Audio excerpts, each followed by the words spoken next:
Magandang araw po sa inyong lahat.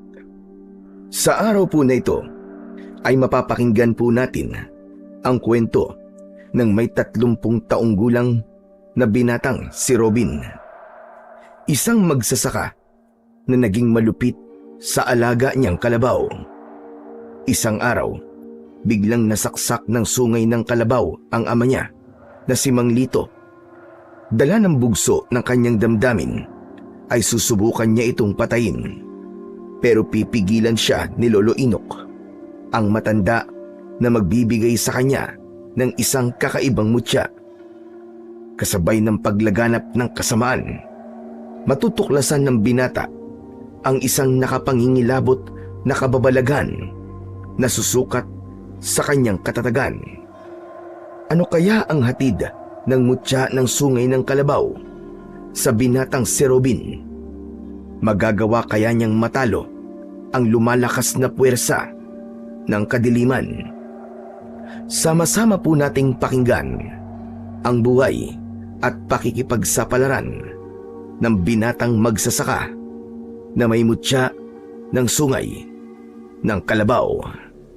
Ngunit bago po ang lahat, mga idol, huwag po nating kalimutang mag-subscribe, mag-like at i-hit ang notification bell sa aking YouTube channel na The Voice Addict at Apong Isaak para sa mas marami pang makapigil hininga na kwentong aswang at katatakutan mula sa mundo ng kababalaghan.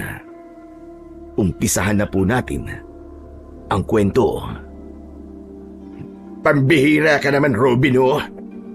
Hindi ka pa babangon dyan sa higaan mo. Abay, tanghali na. Meron pa tayong kalabaw na umaasa sa'yo. Bumangon ka na dyan. Pakainin mo na si Azor. Mamaya na lang po, tay. Inaantok pa ako eh. Nalasing po ako kagabi. Kasama ko si Dondon. Yan. Diyan ka magaling sa pakikipag-inuman mo. Simula nang makilala mo yung si Dondon na yan, naging lasinggero ka na. Tamad at tambay. Kaya hindi ka nakapag-asawa dahil dyan sa ugali mo na yan. Hindi mo ba alam na ang kumakalat na kwento tungkol sa'yo palabulin lang daw kita? Hindi ka na raw nahiya dahil sa kabila raw ng edad mo ay umaasa ka pa rin sa ama mo. Tay naman eh. Ano po bang pakialam ko sa mga sinasabi ng ibang tao? Natural, napakainin niyo ako. Anak niyo ako eh. Tsaka, hindi naman po ako nagmamadali sa pag-aasawa eh. Ay, ewan ko sa'yo. Palagi ka na lamang may katwiran. Sinasabi ko lang naman sa'yo ang mga naririnig ko sa kanila. Nabaguhin mo ng pag-uugali mo. Aba, masama rin naman sa loob ko na pinagtatawanan ka ng ibang tao dahil dyan sa mga pinaggagawa mo. Ang pananim natin nang gumanda naman ang ani natin ng palay. Anak, matanda na ako at hindi ko na kayang tumagal pa sa sikat ng araw. Magkaroon naman sana ng direksyon ang buhay mo, anak. Tay, kahit na ano pong sabihin ng ibang tao sa akin, hindi po ako papaapekto sa kanila. Kaya pwede po ba, tay? Patulugin niyo na muna ako. Puyat ako eh. Tsaka masakit talaga ang ulo ko. Kaya wag niyo na pong pilit sa akin ang gusto niyo. At paano ka naman napuyat, ha? Diyan sa pagtungga mo ng alak? Sa pakikipag-inuman mo sa mga kaibigan mo na walang ginawa, kundi ang maglasing at pag-uwi, may gana pang maghanap ng pagkain sa mga magulang. Ganyan ba talaga ang buhay na gusto mo, ha, Robin? Tay, ano bang kinakagalit niyo sa akin? Dinaig niyo pa nagliliya. At yung tungkol naman po sa pag-aasawa ko, aba, kung kagaya lang po ni nanay ang mapapangasawa ko, hindi bali na lang po. Mas gugustuhin ko pang tumandang binata kaysa malagyan ng ipot ang ulo ko. Robin, pwede ba? Huwag mo mabanggit-banggit sa akin ang pangalan ng nanay mo at umiinit lalo ang ulo ko. Ikaw ang pinag-uusapan dito, hindi yung panloloko ng nanay mo sa akin. Sus, tay, ang sabihin nyo, palagi na lang talagang mainit ang ulo nyo sa akin dahil naaalala mo ang ginawa sa'yo ni nanay. Kaya siguro pinagpalit kayo ni nanay sa ibang lalaki dahil dyan sa ugali nyo, palibasa, wala kayong kwentang asawa. Tuluyan nang naubos ang pasensya ni Mang Lito dahil sa sinabi na yon ng kanyang anak na si Robin. Hindi nito akalain na maririnig ang salitang yun mula sa kanyang anak. Nagulat naman si Robin sa biglang pagtama ng suntok ni Mang Lito sa kanyang muka. Hindi siya kagad nakapagsalita habang sapu-sapu ng palad ang umiinit niyang pisngi. Ang 30 taong gulang na binatang si Robin ay katulong ng kanyang ama sa pag-aasikaso sa bukid. Pero pagkatapos na magloko ang kanyang ina at sumama sa ibang lalaki, nagbago ito at hinayaan siyang mag-asikaso sa palayan. Tay, bakit niyo naman ako sinuntok? Nang magising ka sa katotohanan, hayop ka. Para maalala mo na ako pa rin ang tatay mo. Kaya umayos ka. Hindi ko na nagugustuhan ng mga salitang lumalabas dyan sa bibig mo. Kung sa tingin mo, isa akong walang kwentang asawa para sa nanay mo. Kahit kailan, hindi ako nagpabaya sa iyo bilang ama mo. Ibinigay ko sa iyo ang lahat. Itinaguyod kita na mag-isa. Kaya sino ka para pagsalitaan ako ng ganyan, ha? Anak lang kita. Bakit, tay? Ayaw niyo bang malaman kung bakit kayo iniwan ni nanay? At kung bakit ipinagpalit kayo sa ibang lalaki? Nang mamatay siya, hindi natin nakita ang mukha niya, tay. Galit na galit ako sa inyo. Galit ako. Dahil hindi mo ipinaglaban ang karapatan natin na makita siya. Kahit sa kahuli-huli ang sandali na buhay niya, tay. Gusto niyo pa rin po bang malaman kung bakit madalas akong umiinom ng alak? Dahil gusto kong makalimot. Gusto kong makalimutan ang kaduwagan na nakita ko sa inyo, tay. Hindi agad nakapagsalita si Mang Lito. Hindi niya matignan ang muka ng anak. Habang si Robin, sumabog na ang galit para sa kanyang ama. Hindi mo naiintindihan kung bakit mas pinili kong manahimik. Wag na wag mo akong pagsasalita ng ganyan, Robin. Dahil wala kang alam sa totoong pinagdadaanan ko. Ang pinag-uusapan natin dito ay trabaho mo, hindi ang kaduwagan ko. Tandaan mo, kapag wala na ako at nag-iisa ka na lang sa buhay mo, may isip mo lahat ng mga sinasabi ko at magsisisi ka na hindi ka naging mabuting anak para sa akin. Kaya habang maaga pa, magbago ka na, Robin. Ano po bang klase ng pagbabago ang gusto nyo mangyari sa akin, tay? Ginagawa ko naman po lahat ng gusto nyo, ah. Hindi pa rin po ba sapat ang paghihirap ko? Ano po ba ang pamantayan nyo sa pagiging mabuting anak? Ang gusto ko, magsipag ka. Magsikap ka. Ipakita mo sa lahat na hindi ka tamad, na may kwenta kang tao. Wala po akong balak na patunayan sa kanila kung sino ko. Dahil hindi nanggagaling sa kanila ang pagkain na kinakain ko. Isa pa, para nang sasabog ang dibdib ko sa galit. Sa tuwing nakikita ko si Mang Peter, palagi ko siya nakikita sa bukid. At baka hindi ako makapagpigil. Mapatay ko pa siya, tay. Sige na. Ako na lang ang bahalang mag-asikaso kay Asur. Huwag ka munang pumunta sa palayan. Ibaba mo na ang itak ko. Maghintay ka na lamang dito. Hindi ko hahayaan na makapatay ka ng tao ng dahil sa akin. Kalimutan mo na ang nakaraan. Wala nang nanay mo para makipagtalo pa tayo kay Peter. Tapos na ang lahat, Robin. Mabilis na tumalikod si Mang Lito kay Robin. Naiwan ang binata habang natitigilan. Habang nakatanaw siya sa labas ng bintana, ay kita niya rin ang paglalakad papalayo ng ama niyang si Mang Lito. Pagkalipas ng ilang minuto, ay dumating naman ang kaibigan niyang si Dondon. Kasama niya palagi ang kaibigan sa pakikipag-inuman. Robin, nandiyan ba si Mang Lito? Wala siya rito, Dondon. Umalis siya kanina. Teka, ano ba kailangan mo sa kanya? Narinig ko kasi kanina si Mang Peter eh. Parang pinag-uusapan nila ang tatay mo. Kaya nag-alala ako. Ha? Bakit daw? Ano ba pinag-uusapan nila? Nasira ang palayan ni Mang Peter at ang tatay mo ang pinagbibintangan niya na gumawa nun, tol. Sinabsab ng kalabaw mo si Asur ang pananim niya at nagbanta siya. Napapatayin niya ang kalabaw mo at si Mang Lito. Hindi mo dapat hinayaan na mag-isa ang tatay mo, tol. Kaya tara na, Sundan natin siya. Subukan lang niya saktan ng tatay ko. At mapapatay ko talaga siya. Tama ng satsat, Robin. Kailangan na nating umalis. Ang mahalaga, maunahan natin sila kay Manlito. Nakita ko si Mang Peter Nagtungo sila sa palayan. Balak nilang saktan ng tatay mo. Kahit bilisan mo na, wala nang oras. Halos kalad ka rin ni Dondon si Robin palabas ng kanilang bahay. Pero hindi pa man sila natatagalan. Dumating ang mga kalalakihan. Nanlaki ang mga mata ni Robin nang makita ang kanyang ama na may dugo sa tiyan. Nilapitan niya si Mang Lito habang pangiwi-ngiwi ang muka nang dahil sa sakit. Tay, ano po nangyari sa inyo? Sino po may gawa nito? Si Mang Erwin ang sumagot sa tanong ni Robin dahil nahihirapan magsalita si Mang Lito. Sinabi nitong nasaksak daw ng sungay ng kalabaw ang kanyang ama. Tay, paano pong nangyari yun? Ano pong nangyari? Nagulat din ako sa kalabaw mo, anak. Hindi niya ako nakilala. Kaya sinuwag niya ako. Tay, patawarin niyo po ako, kasalanan ko po. Kung bakit nangyari po sa inyo. Pwede po bang padingin ang sugat niyo, Tay? Iniangat ni Robin ang damit ni Mang Lito at tumambad sa kanyang paningin ang malalim na sugat nito sa tiyan. Walang tigil sa pag-agos ang dugo nito na para bang gripo.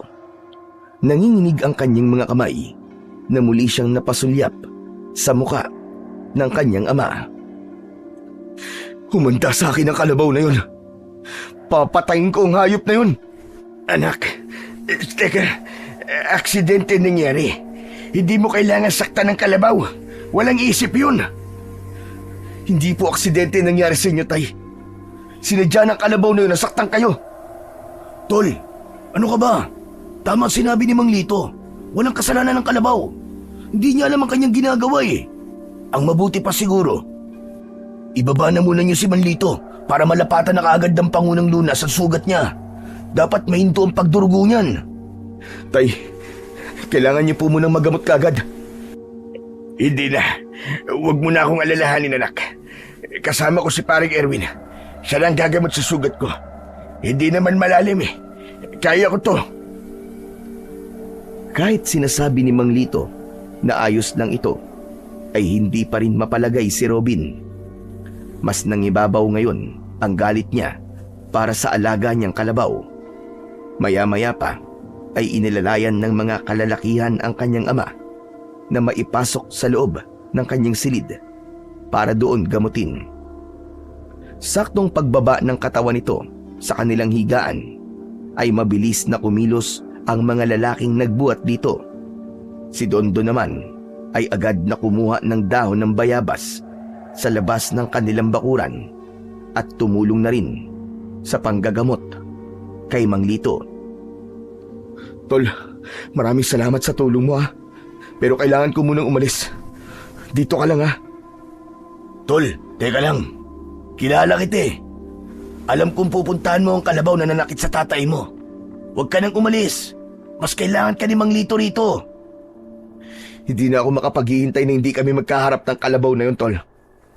Lahat ng nanakit sa tatay ko, papatayin ko. Tol, luminahon ka muna. Hindi ganyan ang pagkakakilala ko sa'yo. Kung mahal mo ang tatay mo, sana ipakita mo yun sa pamamagitan ng pagtulong mo sa kanya sa bukid. Huwag mo na ituloy kung ano ang binabalak mo. Makinig ka sa akin, Tol. Dahil hindi sa lahat ng oras, dapat mong pairalin ang init ng ulo. Wala nang nagawa si Robin, kundi ang pakinggan ang sinabi ng kaibigan. Ibinaling niya ang kanyang atensyon sa kanyang ama na nakahiga sa katre at sinisimulan ng gamutin. Pagkalipas ng ilang sandali, ay natapos din sa panggagamot ang matandang si Mang Erwin. Saka lang nakahinga ng maluwag si Robin nang makitang huminto na ang pagdurugo sa sugat ni Mang Lito. Tol, kailangan ko na rin umalis Baka hinahanap na kasi ako sa amin Yung mga sinabi ko sa'yo kanina, Tol. Sana, wag mo nang ituloy. Hindi sumagot si Robin dahil gagawin niya talaga ang binabalak kanina. Pagkatapos magpaalam sa kanya ng kaibigan ay muling binalingan ni Robin ang kanyang ama. Sa pagkakataon na yon ay mahimbing na itong natutulog sa higaan. Nang matiyak niya na maayos at ligtas na ang kalagayan ni Mang Lito, iniwan niya ito saglit. Nilapitan niya ang kinaroroonan ng palakol. Binitbit niya yon at umalis sa kanilang bahay. Hindi siya nagpaalam sa mga lalaking tumulong sa kanyang ama. Tinahak niya ang daan papunta sa bukid. Pagkalipas ng ilang minutong paglalakad mula sa kanyang kinaroroonan, ay natanaw na niya ang kalabaw. Dumilim ang anyo ni Robin at mabilis na nilapitan ang hayop. "Humanda ka ngayon sa aking kalabaw ka, dahil papatayin kita!" Pagkalapit ni Robin sa kalabaw, abala pa rin ito sa pagsabsab ng damo sa lupa, habang nakadikit sa sungay nito ang dugo ni Mang Lito. Mahigpit niyang hinawakan ang palakol at akma na sanang papaluin niya ito sa ulo nang bigla siyang nakarinig ng kaluskos mula sa paligid.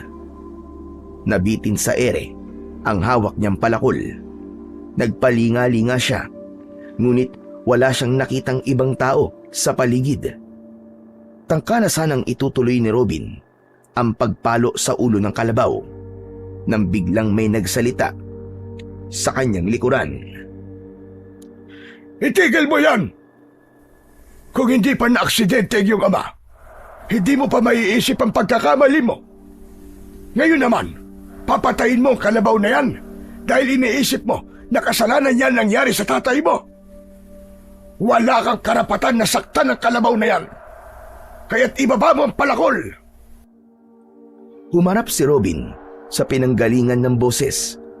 Ibinaba niya ang hawak na palakol at pinagmasdan ang kaharap. Isang matandang lalaki, may suot na salakot, may hawak na baston at kupasin ang damit. "Teka lang, ano po ang karapatan niyo para pigilan ako sa gagawin ko?" "May karapatan ako dahil ako mismo nagbigay ng kalabaw na yan sa ama mo." "Pero muntik niyang patayin si tatay. Ang dapat sa kanya ay mamatay."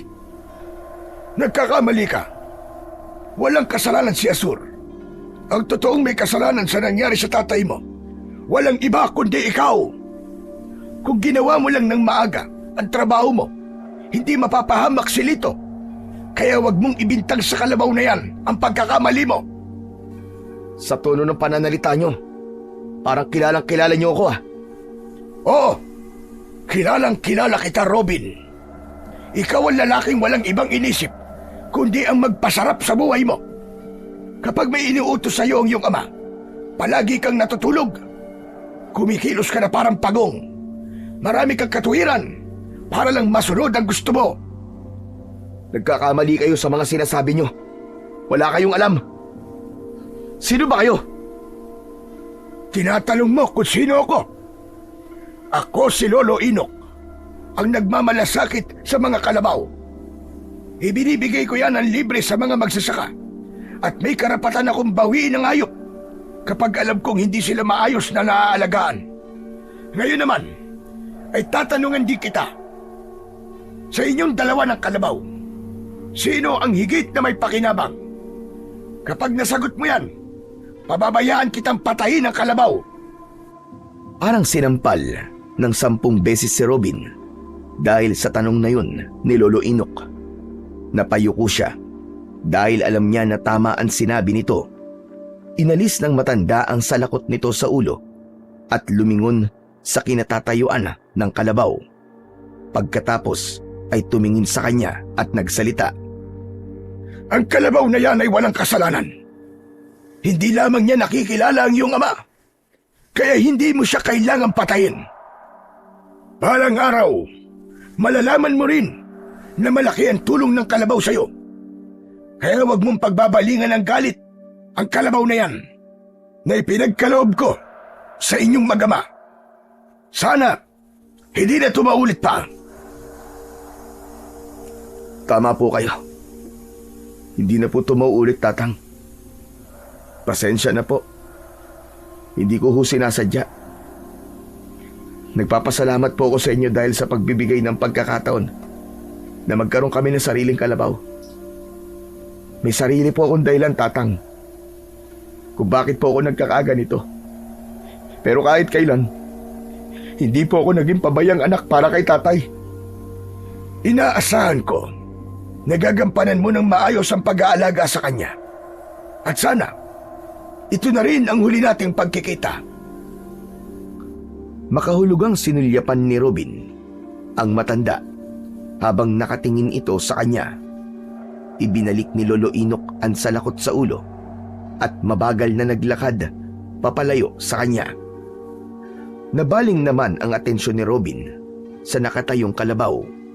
Nilapitan niya ito at hinaplos ang ulo. Malungkot na dinampot ng binata ang putol na lubid at itinali yun sa sanga ng kahoy. Nang matapos sa ginagawa, ay nagpasya na rin si Robin na umuwi sa kanilang bahay. Ngunit pagdating sa gitna ng kakawyan, pakiramdam niya ay may nilalang na nakasunod sa kanya. Kaya naman, tumigil siya sa kanyang paglalakad. Sino yan? Sino yan? May tao ba dyan?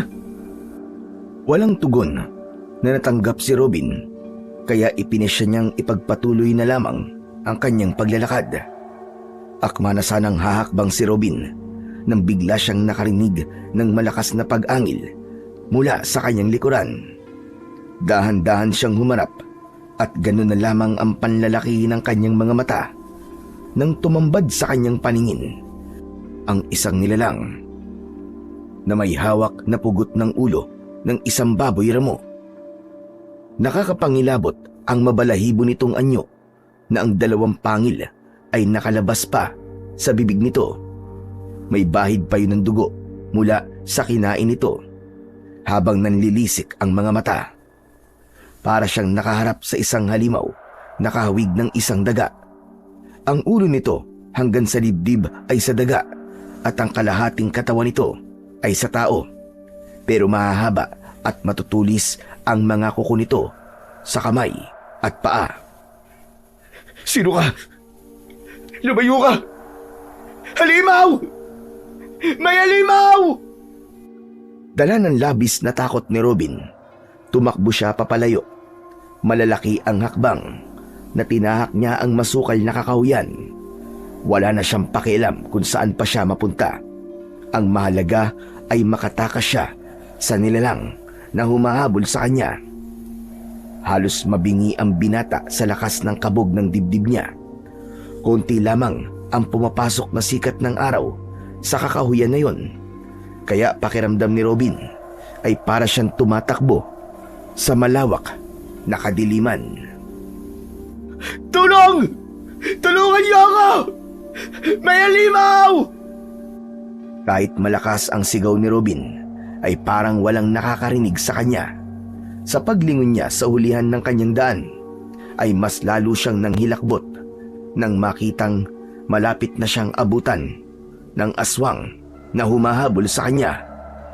Diyos ko, hindi maaari ito! Tulungan niyo ako, Panginoon! Iligtas niyo po ako! Mas lalong binilisan ni Robin ang pagtakbo kahit nauubusan na siya ng lakas.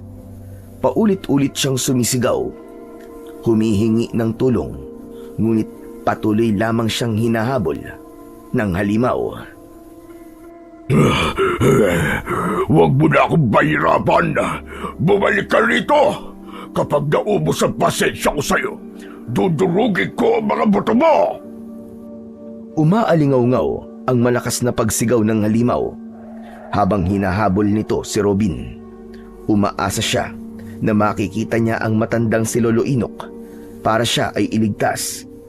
Sinuong ni Robin ang masukal na kagubatan, ngunit bigla siyang natigilan nang tumama sa kanyang batok ang pugot na ulo ng baboy ramo. Alam ni Robin na ng mga sandaling yun ay nasa tabi na niya ang aswang. Hindi! Diyos ko! Tulungan niyo po ako! Tinubukan ni Robin na bumaling sa ibang direksyon para tumakbo. Pero tumigil siya sa paghakbang. Saan ka pupunta? Hindi ko hahayaan na mabuhay ka pa! Layuan mo ako! Halimaw ka! Layuan mo ako! Nakita mo na ang mukha ko. Hindi maaaring may makalam ng tungkol sa akin. Lumayo ka sa akin, halimaw ka!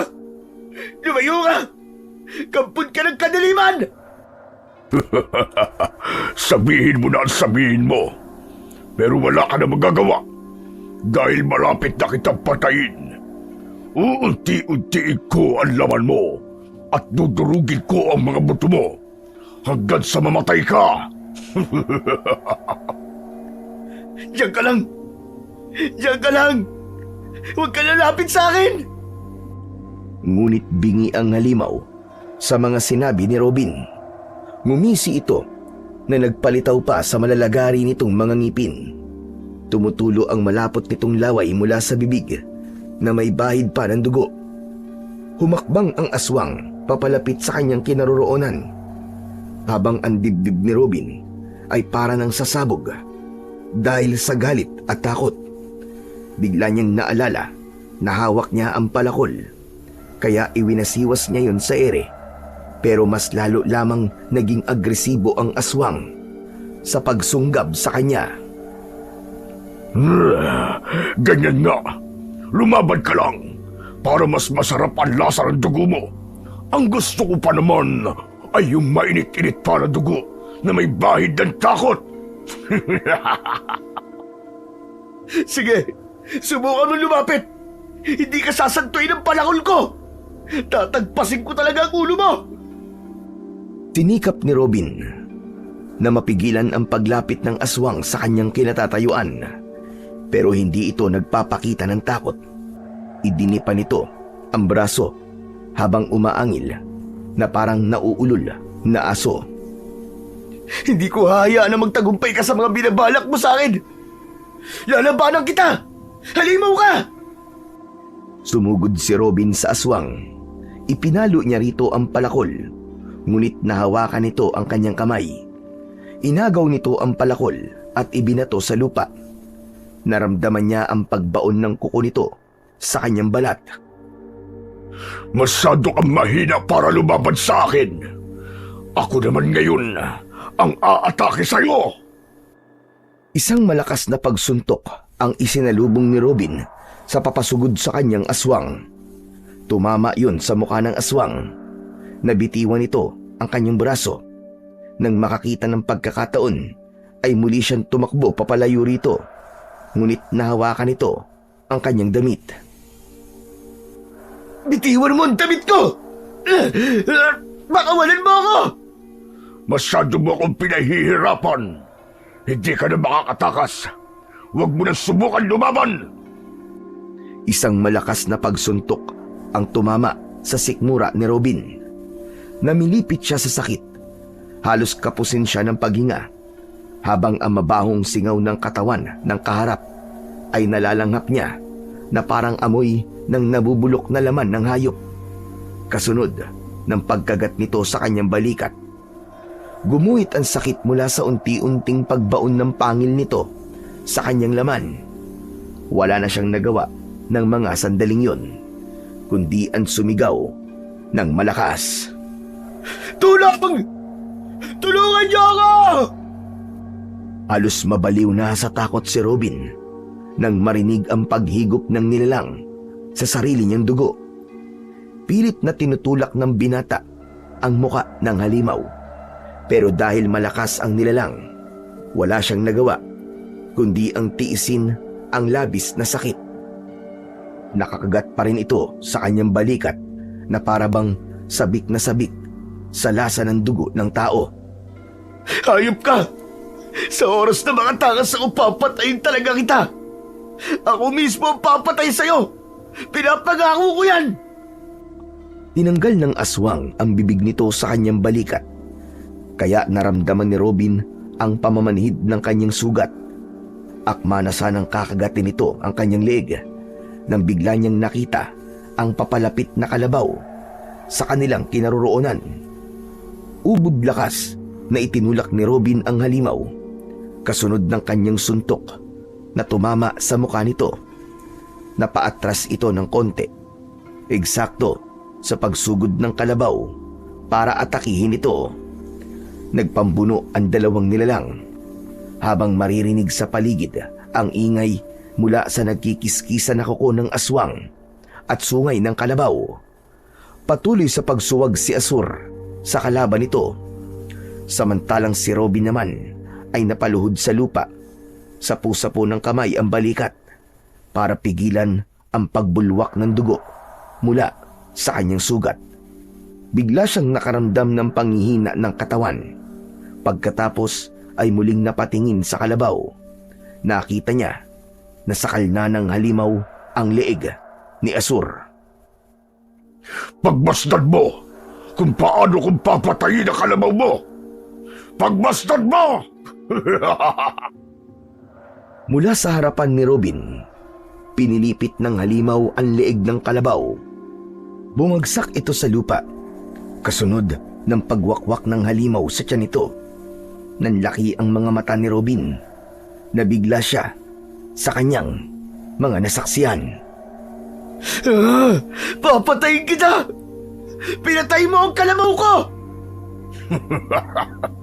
Masarap pala ang dugo ng kalabaw, pero mas masarap ang dugo mo! Parang binayo ng 10 maso ang dibdib ni Robin nang makitang patay na ang alaga niyang kalabaw na si Azur. Kahit masakit ang sugat niya sa balikat, sinugod niya ang halimaw na mukhang daga. Sinuntok niya ito ng paulit-ulit. Tumama ang mga yon sa mukha nito at sinipa sa tiyan. Ngunit hindi man lang natinag ang aswang. Umalingaw-ngaw ang angin nito sa buong kakahuyan. Isang malakas na pagsakal sa kanyang leeg ang ginawa nito. Umangat ang kanyang paa sa lupa. Isang pagkakamali na nakita mo ko sa ganitong itsura. Hindi ang tulad mo at sisira sa lahat ng mga plano ko. Hindi ka magtatagumpay. Kapag nakatakas ako sa'yo, papatayin kita. Tandaan mo yan! Papatayin kita! Ngumisi ang halimaw na nagpalitaw sa malalagari nitong mga ngipin. Nakita niyang tumulo ang malapot nitong laway na may bahid pa ng dugo. Ibinuka nito ang bibig, ngunit biglang may tumama na baston sa batok ng nilalang. Nabitiwan nito si Robin at hinarap ang matandang si Lolo Inok. Layuan mo ang lalaking yan! Ako ang harapin mo! Hindi ka na makakapagtago sa akin! Dahil sa wakas, nahanap na rin kita! Gulat at takot na napaatras ang halimaw nang makita si Lolo Inok. Mabilis itong tumakas at tumakbo papunta sa kakahuyan. Hindi ito hinabol ng matanda dahil mas inuna nitong tulungan siya. Saka lang naramdaman ni Robin ang sakit ng kanyang katawan. Bigla siyang naglaway at nanginginig ang mga kamay.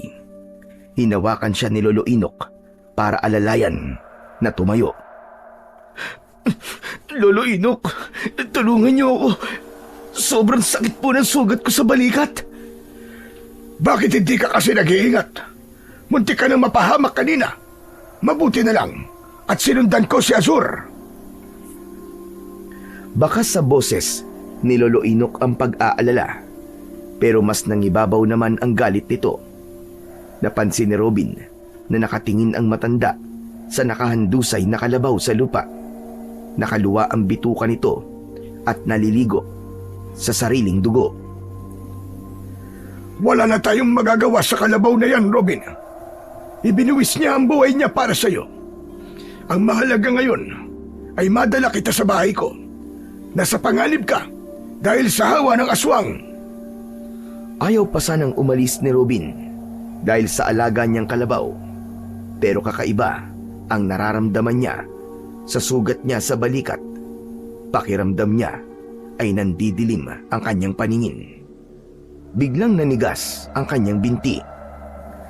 Diyos ko, kumakalat ng lason sa katawan mo. Pilitin mong makapaglakad ng maayos, Robin. Konting tiis na lang. Malapit na tayo sa bahay. Hindi maipaliwanag ni Robin ang sakit na nararamdaman. Pakiramdam niya ay may mga insektong gumagalaw sa kanyang balikat. Lolo Inok, aray, hindi ko na po kaya ang sakit. Sobrang sakit na po. Abay, tiisin mo para mabuhay ka. Paglabanan mo iyo. Magsasalita pa sana si Robin nang bigla siyang nabuwal sa pagkakatayo. Abnormal na tumirik ang kanyang mga mata at nanigas na rin ang kanyang panga. Lahat ng mga yon ay hindi kayang kontrolin ng katawan niya. Naramdaman niya ang kamay ni Lolo Inok. Pilit siya nitong itinatayo hanggang sa tuluyan ng magkikikisay ang katawan ni Robin. Dala ng labis na sakit ay nawalan na siya ng malay. Nagising si Robin sa matigas na higaan.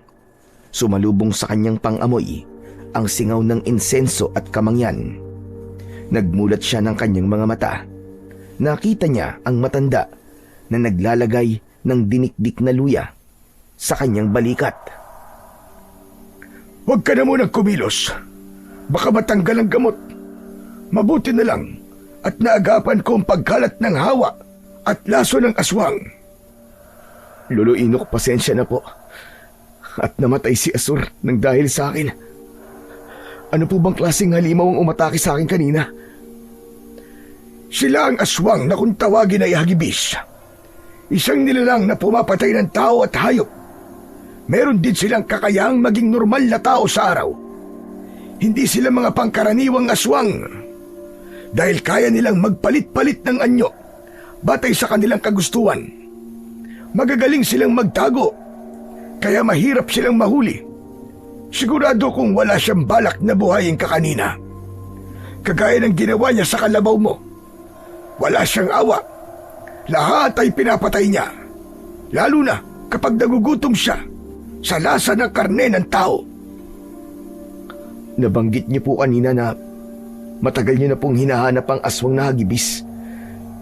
Gaano na po siya katagal na namiminsala ng mga tao, Lolo Inok? Sa tingin ko'y matagal na. Itinatago lamang niya ang kanyang ginagawa. Pagkatapos mong makita ang mukha niya, hindi ka na niya tatantanan. Papatayin ka talaga niya. Kaya unahan mo siya, Robin. Matutulungan kita sa bagay na yan. Hindi na po ako natatakot sa kanya. Talagang hahanapin ko po siya, Lolo Inok. Sa ginawa niya sa kalabaw ko, lintik lang na walang ganti. Ako mismo ang papatay sa kanya. Huminahon ka muna. Hindi lahat ay idinadaan sa init ng ulo. May paraan para mapatay ang halimaw na yon. Paano po, Lolo Inok? Sabihin niyo po sa akin. Hindi sumagot si Lolo Inok sa tanong na yon ni Robin. Mabilis itong tumayo at lumapit sa lamesa. Kinuha nito ang 2 sungay ng kalabaw at iniabot yon kay Robin. Teka, sandali lang po, Lolo Inok. Huwag niyo pong sabihin kay Asur po ang mga sungay na yan. Tama ka, Robin. Kunin mo ito at makinig ka sa mga sasabihin ko sa'yo. Tinanggap ni Robin ang mga sungay ng kalabaw. Nagtataka siyang napasulyap sa muka ni Lolo Inok. Pagkatapos ay umalis ito sa harapan niya at lumapit sa lumang aparador ng matanda. Binuksan ni Lolo Inok ang aparador at meron itong kinuha na isang maliit na bote na halos kasing taas ng kanyang daliri. Maliit lamang yun na may laman na kulay asul na likido sa loob. Kunin mo rin ang bote na to. Ingatan mo at isama sa sungay ng kalabaw. Para saan po ang bote na yan, Lolo Inok? Ito ang pinaghalong katas ng dugo ni Asur at ang dugo mo kanina mula sa kagat ng aswang. Ito rin ang dahilan kung bakit takot sa akin ng aswang kanina. Dahil kilala niya ako bilang isang antingerong pumapatay sa mga lahi niya. Magagamit mo to laban sa kanila. Kailangan mo lang ng kakaibang lakas at tapang ng loob. Bakit niyo po sinasabi sa akin ang bagay na yan? Dahil ikaw ang pinili ni Asur para pagkalooban ng mahiwagang sungay ng kalabaw, napapatay sa mga aswang na hagibis. Dahil sa ikaw ang pinili niya, sa iyo ko rin ipinagkakaloob ang boteng ito. Ang mga yan ang kukumpleto para makabuo ka ng mutya ng sungay ng kalabaw. Pero kailangan mong magsagawa ng ritual sa lugar kung saan namatay si Asur. Yun ay pagbibigay ng basbas sa mutyang mabubuo sa loob ng bote na to. Paano po naging kakaibang kalabaw si Asur, Lolo Inok? Teka, naguguluhan po ako sa mga sinasabi niyo eh. Hindi mo kailangan maguluhan. Dahil tinutulungan na kita para labanan ang lumalakas na puwersa ng mga aswang na hagibis. Tinanggap ni Robin ang maliit na bote. Sinipat niya yon sa konting liwanag ng gasera. Nakita niya na gumagalaw ang likido sa loob ng bote. Naghalo ang kulay ng dugo sa kulay asul na likido sa loob ng bote. Si Lolo Inok naman ay nanatiling nakatayo sa kanyang harapan at nakatitig sa hawak niya na bote. Gamitin mo ang 2 sungay ng kalabaw bilang sandata mo. Pero ang mabubuong mutya sa loob ng likido na hawak mo, yan ang tunay na magbibigay sa iyo ng bisa ng kapangyarihang tatalo sa mga aswang na hagibis. Ang buong akala ko po, Lolo Inok, mabubuting tao lang pong binibigyan ng ganitong klaseng kapangyarihan. Dahil lahat ng masama ay may karapatang magbago. Ingatan mo yan. At kapag natapos ka sa pagsasagawa ng ritual, kusang maghihilom ang sugat mo sa katawan. Huwag mong sayangin ang buhay ni Asur kapalit ng mutya na yan. Iligtas mo ang mga tao. Pero Lolo Inok, bakit po ako? Bakit ako po napili? Marami naman po dyan na masigit na karapat-dapat sa mutya kumpara po sa akin. Tulad ng sinabi ko, si Asur ang pumipili sa bagong tagapangalaga. Siya lang din ang magpapasya kung kanino niya ibibigay ang kanyang sungay. Kung sino ang iniligtas niya at pinagbuwisan niya ng buhay, yun din ang taong napili niya para sa mutya. Siguro nakita niya na may kakayahan kang maging isang bagong tagapangalaga. Kaya naman ipinagkatiwala niya sa iyo ang kapangyarihan ng sungay. Huwag mong bibiguin ang tiwalang ibinigay sa iyo ni Asur. Ngayong gabi, simulan mo na ang pagsasagawa ng ritual. Hindi na yan pwedeng ipagsabukas pa dahil sa oras na umulan at mabura ang dugo ni Asur sa lupa. Mawawalan na ng bisa ang kapangyarihang taglay ng mutya at ng mga sandata. Sige ho, ituro niyo po sa akin kung paano po magsagawa ng ritual at sisimulan ko na ang pagbuo sa bisa ng mutya.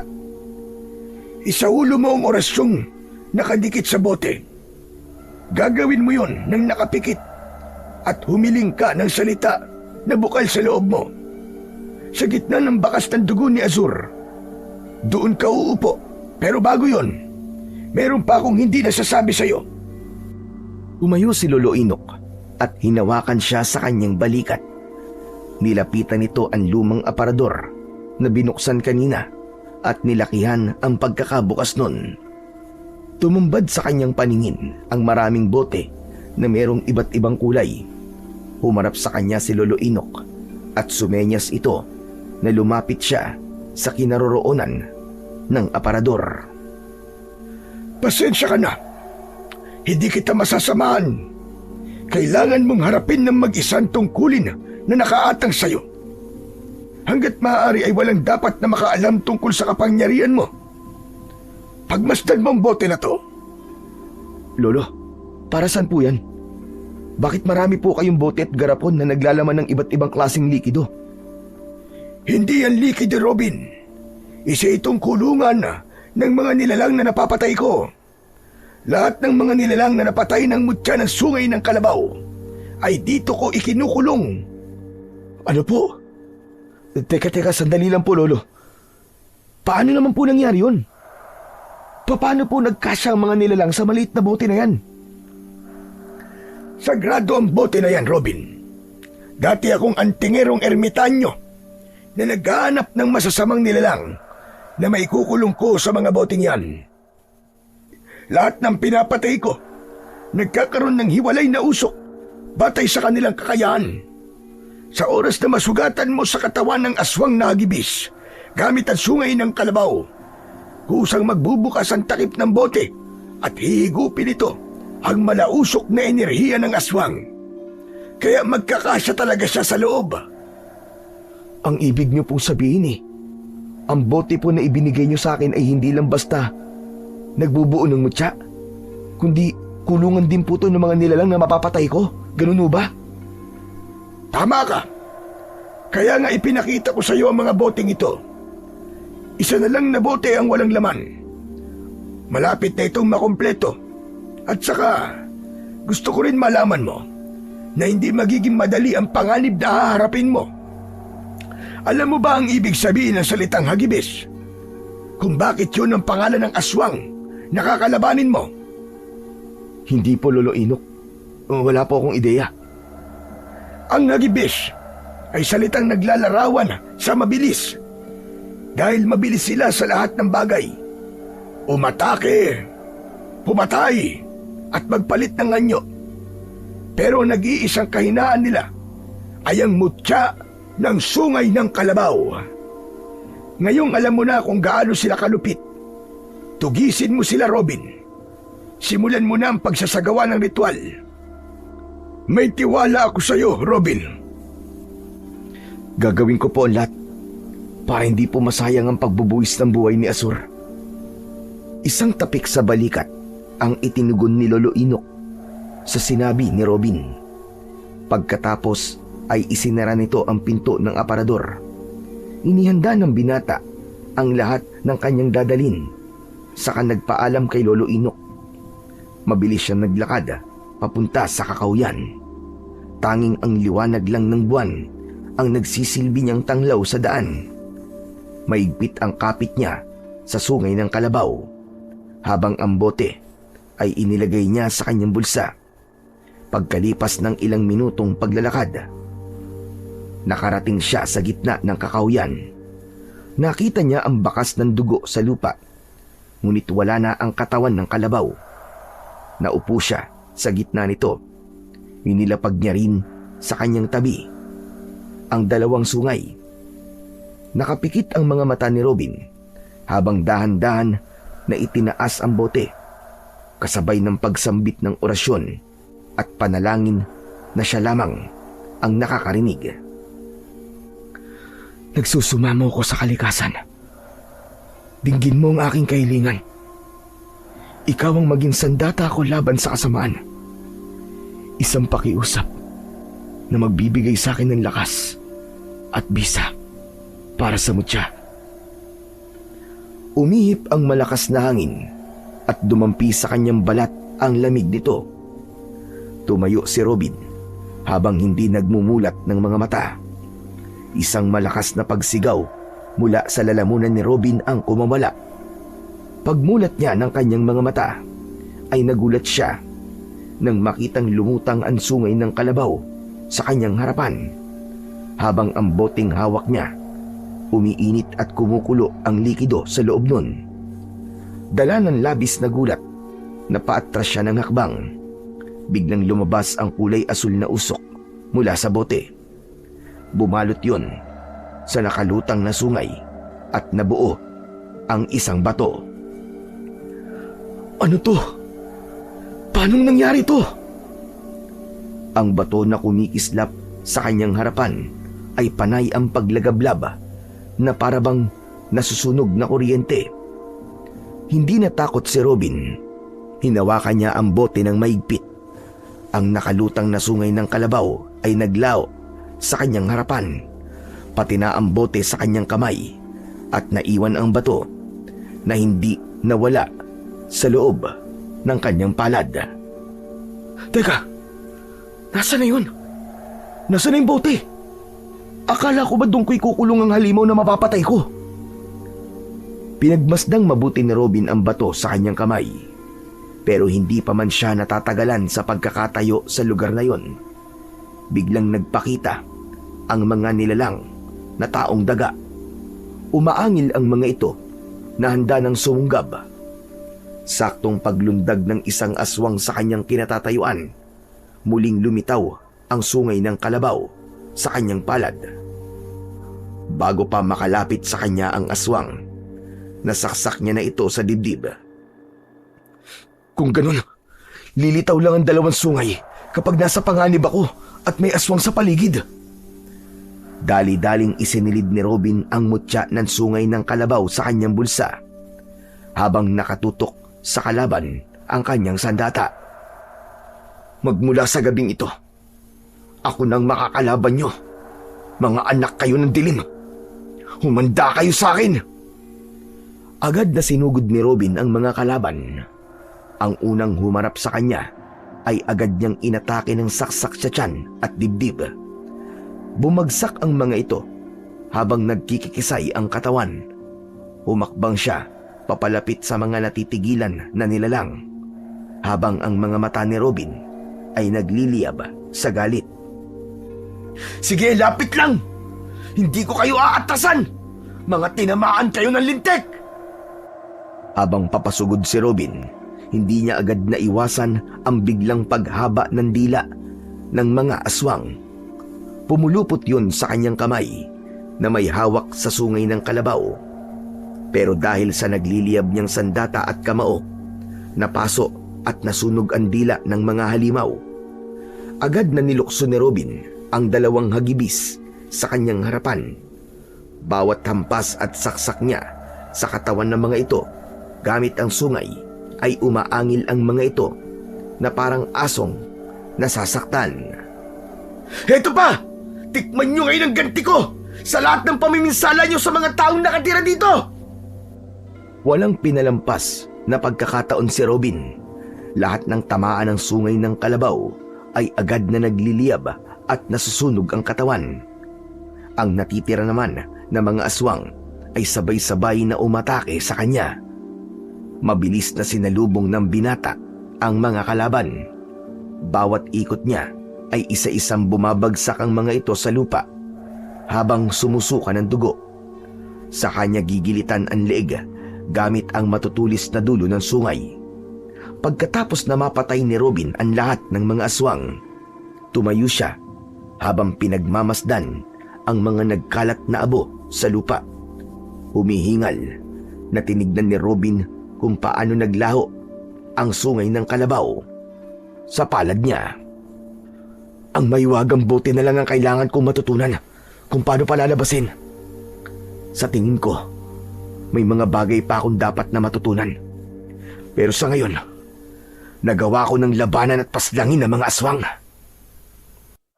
Natuklasan ni Robin na kusang naglalaho ang sungay ng kalabaw kapag wala na ang banta ng mga aswang sa paligid. Maya-maya pa ay nakarinig siya ng yabag ng mga nagroronda mula sa mga kalalakihan. Nakita niyang lumiwanag ang sulo ng mga ito sa kakahuyan. Papunta yun sa kanyang kinaroroonan. Nagsalubong ang paningin nilang dalawa ni Dondon. May dala itong sibat at sulo na kawayan. Tol, Diyos ko! Akala ko kung napaano ka ni. Nandito ka lang pala. Alam mo bang nag-aalala na sa'yo si Manlito? Pasensya ka na, Tol, ha? Hinahanap ko kasi si Asur eh. Nawawala siya. Hindi ko tuloy alam kung paano to ipapaliwanag kay tatay eh. Nagsinungaling si Robin sa kanyang kaibigan dahil yun lang ang naisip niyang paraan para maniwala ito sa kanyang dahilan. Mabuti na lang at naniwala naman ito. Kung ganun, hanggang ngayon hindi mo pa rin pala nahahanap si Asur? Naku, malalagot ka na talaga kay Manglito niyan, Tol. Paano ba nawala si Asur? Baka naman pinatay mo siya. Ano ka ba, hindi ko magagawa yun, Tol, maniwala ka. Pagdating ko talaga sa palayan, wala na siya, Tol. Hindi ko talaga alam kung saan siya hahanapin eh. Eh di ba nga sabi ni Manglito, nang mangyari ang pagsuwag sa kanya ni Asur, ay napatid dito ang tali. Baka naman natakot yung kalabaw at nagpakalayo-layo na. Sumang-ayon na lang si Robin sa sinabi ng kanyang kaibigan. Pagkalipas ng sandaling katahimikan, ay nagpasya ang dalawa na sumama muna sa mga nagrorondang tanod. Habang ang dibdib ni Robin ay para ng binabayo ng maso. Madalas din ang paglingon niya sa paligid dahil sa pag-aalala na baka bigla silang salakayin ng mga aswang na hagibis. Pagkatapos nilang makarating sa dulo, ay bigla na lang naramdaman ni Robin ang pag-iinit ng mutya sa kanyang bulsa, kasunod ng paglabas ng 2 sungay sa kanyang mga kamay. "Tol, humanda ka. May mga nilalang sa paligid natin. Huwag kang hihiwalay sa tabi ko." Ano? Teka tol, bakit ganyan naman ang kilos mo? Para kang ewan sa itsura mo ah. Nagtaka si Robin sa sinabi na yon ni Dondon. Tiningnan rin ng binata ang kanyang kamay na may tangan ng nagliliwanag na sungay ng kalabaw. Kung ganun, hindi mo nakikita ang sandata sa mga kamay ko? Ano ka ba naman tol? Ano bang pinagsasasabi mo? Napalunok ng laway si Robin. Hindi siya makapaniwala na siya lang pala ang nakakakita sa sungay ng kalabaw. Isa pa tol, tigilan mo na nga ako sa mga paganyan-ganyan mo. Nakakatakot ka na. Kanina ka pang balisa. Tsaka, ano ba yung nasa balikat mo ha? Biglang naalala ni Robin na nasugatan siya sa balikat. Kinapa niya yon at nagtaka nang maramdaman na wala na ang sakit. Totoo ang sinabi sa kanya ni Lolo Inok. Naghilom nga ang sugat niya pagkatapos magkaroon ng bisa ang mutya ng sungay ng kalabaw. Maya-maya pa ay biglang nagbago ang amoy ng ihip ng hangin. Tol, oo nga no. Mukhang tama ka nga. Sinundan ni Robin ang tinitignan ni Dondon. Lahat ng mga tanod na nasa harapan nila ay umatras, nakikiramdam sa mga nilalang na nakaharang sa kanilang daraanan. Agad na nagpasirko-sirko sa ere si Robin at hinarap ang mga aswang. Mga diablong buwang kayo! Ako ang harapin ninyo! Robin, ano bang pinagkagagawa mo? Pambira ka naman oo! Ngayon ka pa ba talaga magyayabang? Hindi ako nagyayabang, tol. Dahil kaya ko talaga silang labanan. Muling hinarap ni Robin ang mga kalabang aswang. Maigpit niyang hinawakan ang 2 sungay ng kalabaw at lumikha yun ng malakas na liwanag na tanging siya at ang mga aswang lang ang nakakakita. Napayuko ng muka ang mga hagibis dahil nasilaw sila sa liwanag. Sinamantala ng binata ang pagkakataon. Agad siyang umatake at kinalaban ang lahat ng mga nilalang na nakaharang sa kanilang daraanan. Bawat palo ng sungay sa katawan ng mga nilalang ay umaangil ang mga ito na parabang asong nasasaktan. Bumagsak ang mga ito sa lupa at agad na nasunog ang katawan. Dondon sa likod nyo! May mga halimaw! Ngunit huli na para pigilan ni Robin ang mga kalaban na patraidor na umatake sa kanila. Tinulungan niya si Dondon na napapailaliman ng aswang, ngunit biglang tumama ang malakas na suntok sa kanyang tiyan. Bumagsak siya sa lupa. Akma na sanang babangon siya nang makita niya ang nakatayong nilalang sa kanyang harapan. Ito ang halimaw na pumatay kay Azur. Akala mo ba ay hahayaan pa kitang makatakas? Magpasalamat ka at nakita ko ang pakilamerong matanda na yun. Pero ngayon, sisiguraduhin ko na mamamatay ka na. Hindi mo yan magagawa dahil lalabanan kita ng sabayan. Pinatay mo ang kalabaw ko, hayop ka. Kaya't papatayin din kita. Umalingaw-ngaw ang pag-angil ng pinuno ng mga aswang. Hindi natinag si Robin. Umatake siya rito, pero sinalubong siya nito ng malakas na suntok sa sikmura. Dinampot siya nito sa pamamagitan ng pagsakal sa kanyang leg. Ibinalibag siya nito sa lupa ng paulit-ulit hanggang sa tumilapon siya sa damuhan habang namimilipit sa labis na sakit. Ang naglalagablab na sungay ng kalabaw sa kanyang kamay ay tuluyang naglaho. Bumakas ang pag-aalala sa muka ng binata. Hindi ba sinabi sa'yo ni Inok na ang kapangyarihan na naipasa sa'yo ay walang lakas para labanan ako? Anong ibig mo sabihin, hayop ka? Hindi mo ba natatandaan na ako ang pumatay sa kalabaw mo? Ang ibig sabihin nun, mahina ang pisa ng mutya sa akin. Dahil ako ang pumatay sa tagapangalaga ng mutya. Ang saya naman. Akala ko ba may panlaban na siya para sa akin? Sabihin mo sa matandang yun, hindi niya ako mahuhuli. Hindi siya magtatagumpay na maikulong ako sa bote. Kaya siguro gumamit siya ng mauuto na kagaya mo. Dahil hindi niya ako kaya. Malakidlat itong lumapit kay Robin. Dinampot nito ang damit niya at muli siyang inihagis sa kinaroroonan ni Dondon na nawalan na rin ng malay dahil sa kagat ng aswang. Gumapang si Robin. Naramdaman niya ang takot. Nabigo siya sa unang pagkakataon. Akma na sanang kakagatin siya nito nang biglang lumitaw ang isa pang hagibis at sinunggaban nito ang pinuno ng mga aswang.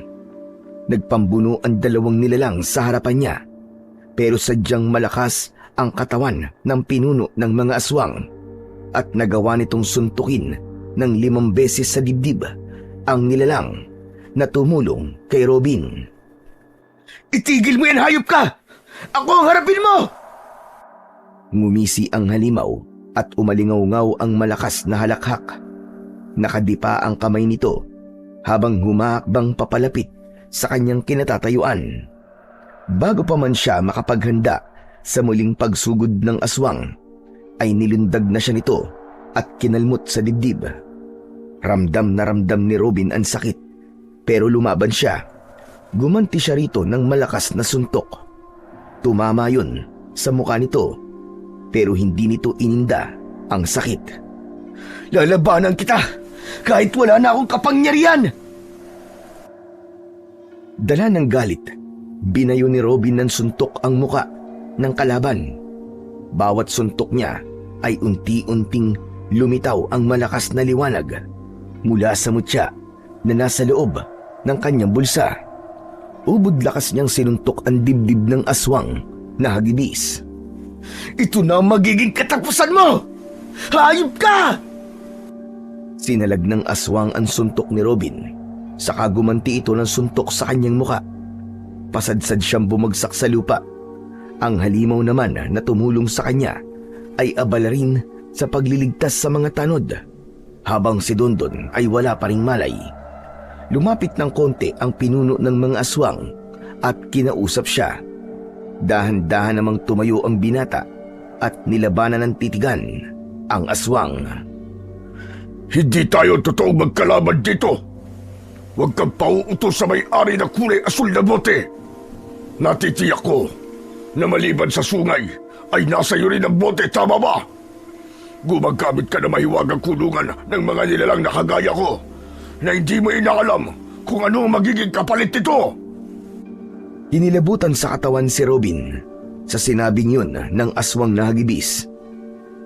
Anong ibig mo sabihin? Nahulog ka sa isang patibong ng matandang hukluman na akala mo'y kakampi mo. Isa kang tanga. Hindi ka marunong mag-isip.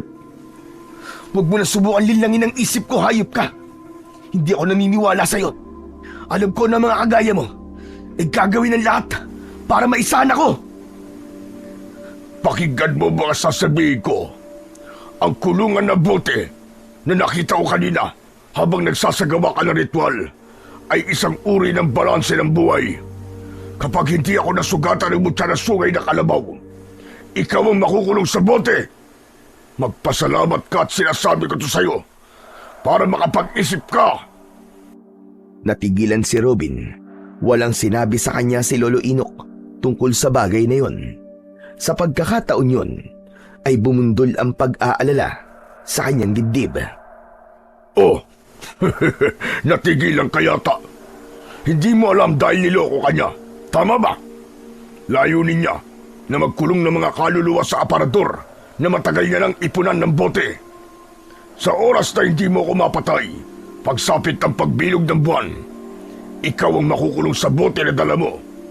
Hindi mo ba tatanungin kung bakit? Bakit? Isang karagdagang kapangyarihan para sa kanya ang magkulong ng mga nilalang na may masasamang ugali. Wala kang kaalam-alam na ginagamit kanya para hulihin ako. At kapag hindi kita pinatay, ako naman ang makukulong sa sisidlan. At hindi ko yun hahayaan. Nasa ilalim ka na kanyang kapangyarihan. Ni hindi mo alam na nagkaroon ka ng parusa dahil sa pagiging malupit mo sa mga hayop. Kaya ngayon pa lang, tigilan mo na ang pakikipaglaban sa akin. At sa halip, umisip ka ng paraan kung paano mo ito matatakasan. Tuluyang gumuho ang pag-asa ni Robin nang maintindihan niya kung ano ang ibig sabihin ng aswang. Niloko siya ni Lolo Inok at nahulog sa patibong nito. Hindi pa ito tamang oras para magpatayan tayo. Binibigyan kita ng pagkakataon na mag-isip. Isipin mo muna ang sarili mo. Dahil pagkatapos mong mahawakan ng bote, mutya at sungay ng kalabaw mula kay Asur, kailangan mong uminom ng dugo ng tao sa loob ng 2 araw. Dahil kung hindi, matutulad ka sa akin. Magiging aswang ka habang buhay at tutugisin ng matagdag yun para ikulong din. Tuluyan nang umalis ang mga aswang na hagibis sa kanyang harapan. Naguguluhan siya at natitigilan. Akala niya maililigtas ang sarili sa hawak niyang mutya. Hindi dapat ako nagtiwala sa kanya. Hindi ko dapat tinanggap ang mutya na sungay ng kalabaw. Hindi. Hindi maaari ito. Pero teka, baka naman niloloko lang niya ako. Kailangan kong malaman kung ano talaga ang totoo. Pagkalipas ng sandaling katahimikan, nagkamalay na rin ang kaibigan niyang si Dondon. Habang ang halimaw na tumulong sa kanya kanina ay mabilis din na nawala. Paano nangyari to? Niloko ko ng matandang yun. Magtutuos kami. Lalabanan ko siya. Robin, tol! Anong nangyari? Bakit ka nagkakaganyan? Oh, nasa na mga aswang? Umalis na sila, tol. Ang mabuti pa, mauna na kayong umuwi sa bahay. May pupuntahan lang ako. Oh, saan ka ba papupunta? Kailangan muna natin na umalis sa lugar na to, tol. Baka bumalik pa ang mga nilalang na yun eh. Tara na! Kanina ka pang hinihintay ni Mang Lito. Isa pa, marami na sugatan sa mga tanod. Mas kailangan nila ang tulong natin para magamot sila kaagad. Kaya halika na, tol. Umuwi na tayo. Wala nang nagawa si Robin kundi ang sumama sa kaibigan. Inalalayan nilang maglakad ang mga sugatan na tanod. Pagkalipas ng ilang minutong paglalakad, narating nila ang baryo. Inihatid na muna nila sa paggamutan ang mga tanod. Nagpaiwan naman si Dondon dahil nasugatan din ito sa pakikipaglaban sa mga aswang. Pagkatapos ay nagpasya na ang binata para umuwi. Pagdating ni Robin sa kanilang bahay, dumiretso siya sa kwarto ng kanyang ama para tingnan ang kalagayan nito. Nadatnan niyang balot ng kumot ang katawan nito na para bang nilalamig. Tay, nandito na po ako. Pasensya na po kayo kung ginabi po ako ng uwi. Nag-aalala lang ako sa iyo, anak. Bakit ba ang tagal mong umuwi? Pati si Dondon, hindi na rin nakabalik. Tay, ang totoo niyan, sinalakay po kami ng mga aswang kanina. Marami po nasugatan, pati po si Dondon. Tsaka si Asur po, tay. Wala na rin po siya. Pinatay po siya ng aswang na hagibis. Ibinuwis po niya ang buhay niya para sa akin. Tay, patawarin niyo po ako kung hindi ako naging mabuting anak sa inyo. Pagkatapos po ng mga nangyari sa akin, tay, kanina, bigla ko po kayo naalala. Nagsisisi po ako na naging pasaway po ako sa inyo. Anak, hindi ka pa naman gumagawa ng kasalanan sa akin. Matagal na kitang pinatawad. Patawarin mo rin ako, anak. At kung humihingi ka ng tawad sa akin dahil namatay ang alaga mong kalabaw, huwag mo nang isipin yun. Ang mahalaga ay ligtas ka at walang nangyaring masama sa iyo. Sige, tay. Magpapahinga na lang po muna ako. Bukas na lang po tayo mag-usap. Wala nang narinig na salita si Robin mula kay Mang Lito. Sa halip ay mas binalot nito ng kumot ang katawan. Tinalikuran niya ang kanyang ama at pumasok sa loob ng kanyang silid. Pagkapasok ni Robin sa loob ng kanyang kwarto, mabilis siyang nagpalit ng damit. Saka nahiga sa katre na gawa sa kawayan. Dala ng pagod ay agad na nakatulog ang binata. Kinabukasan ay nagising si Robin sa malakas na pagtawag ni Dondon mula sa labas ng kanilang bahay. Napabalikwas siya ng bangon. Agad siyang lumabas ng bahay at hinarap ang kaibigan. Butil-butil ang pawis nito sa noo na hinahabol ang sariling hininga. Robin! Robin, bilisan mo! Sumama ka sa akin! Ha? Bakit, tol? Saan tayo pupunta? Tsaka mukhang hingal na hingal ka. Ano ba nangyayari? May sumira ng mga pananim nyo. Halika, sumama ka sa akin, tol. Ikaw na ang umusga. Huwag mo na lang isama si Manlito. Baka lumala pa ang sugat niya. Tara na. Bilisan mo na, tol. Pablot na hinila ni Dondon si Robin. Mabilis silang tumakbo papunta sa kinaroroonan ng kanilang palayan. Pagkalipas ng ilang minutong pagtakbo, narating nila ang bukid. Tumambad sa kanilang paningin ang nangyari sa kanilang mga tanim. Wala na ang bunga ng mga palay. Ang gitna ng taniman, maraming nagkalat na lamang loob ng mga tao at hayop. Pati ang mga nakikiisyoso sa lugar ay hindi rin makapaniwala sa mga nasaksihan. O di ba? Nakita mo na? Sabi ng matatanda, masamang pangitain daw to. Isang palatandaan ng muling pagsalakay ng mga kampo ng kadiliman. Ibig sabihin nito, may banta sa buhay nyo, tol. Sa dinami-rami ng kanilang sisirain, palayan pa namin ang napili nila. Pagsasayang ng pagkain ang tawag dito. Hindi pangitain. Alam na ba to ni Kapitan? Tol, wala na rin si Kapitan. Kasama siya sa mga pinatay na mga aswang kagabi. Ang mga katawan na nagkalat dyan sa palayan nyo, sila ang pamilya ni Kapitan. Wala nang tutulong sa atin, Robin. Gulat na napatingin si Robin sa mukha ng kanyang kaibigan. Hindi siya makapaniwalang nangyari ang lahat ng yon sa isang gabi lang. Isa-isang pinulot ng mga tao ang nagkaluray-luray na katawan ng mga biktima habang inilalagay yon sa sako. Umalingasaw rin ang mabahong amoy mula sa dugong nagkalat sa lupa. Hindi na nakatiis si Robin. Nakiusap siya sa mga taong naroroon. Mga kasama, makinig kayong lahat sa akin. Sa mga panahon na to, kailangan natin magtulungan. Kung di tayo kikilos, mauubos tayong lahat ng mga aswang na yon. Panahon na para tayo naman ang tumugi sa kanila. Umatras ang mga taong nakikiusyoso nang marinig ang sinabi ni Robin. Hindi nila gustong lumaban. Takot na sila dahil sa nakitang katawan ng mga biktima. Umalis ang mga ito sa kanilang harapan. Naiwan silang dalawa ng kaibigan niyang si Dondon. Wala na tayong magagawa, tol. Natakot sila sa kanilang mga nasaksihan. Nakita mo naman siguro ang mga mukha nila. Kung ganun, ako na mismo ang kikilos. Hindi ko maaaring palampasin ang ginawa ng mga aswang nagibis. Kung walang lalaban sa kanila, mauubos tayong lahat dito. Teka, saan ka pupunta, tol? Mapanganib ba naiisip mong gawin? Nakita mo naman, di ba, kung gaano sila kalakas. Ang mga tanod na nakasama natin kagabi, lahat sila'y takot na rin sumama sa atin sa gubat.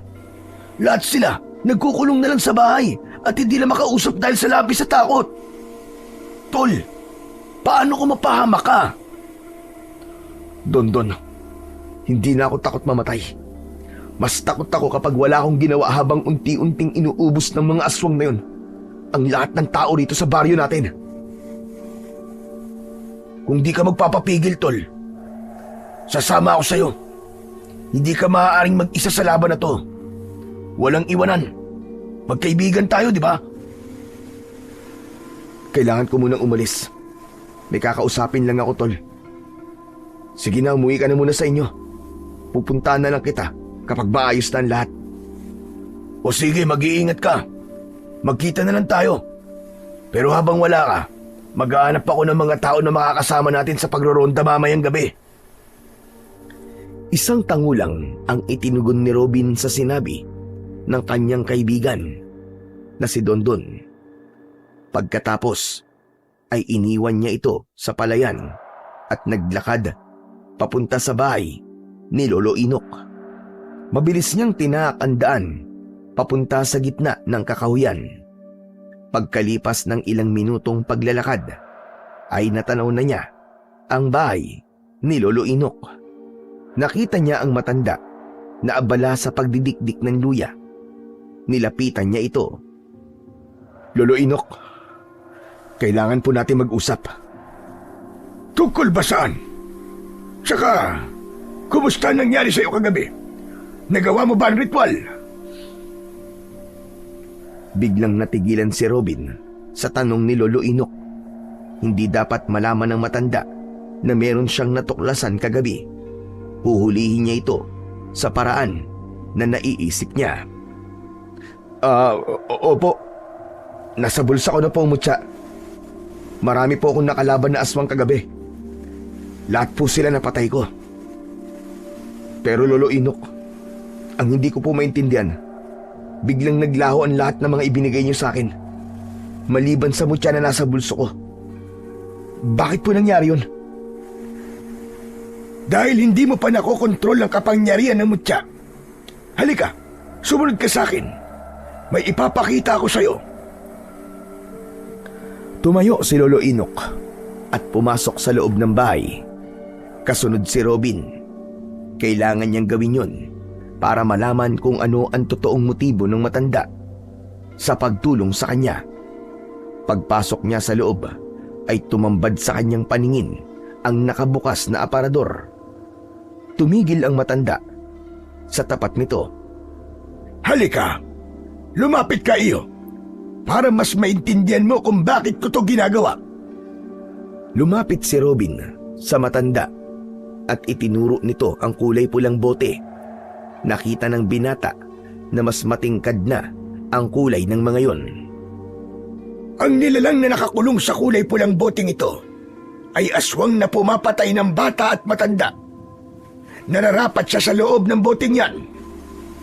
Ang nangyayari sa enerhiyang nakukulong dyan ay unti-unti siyang pinapatay.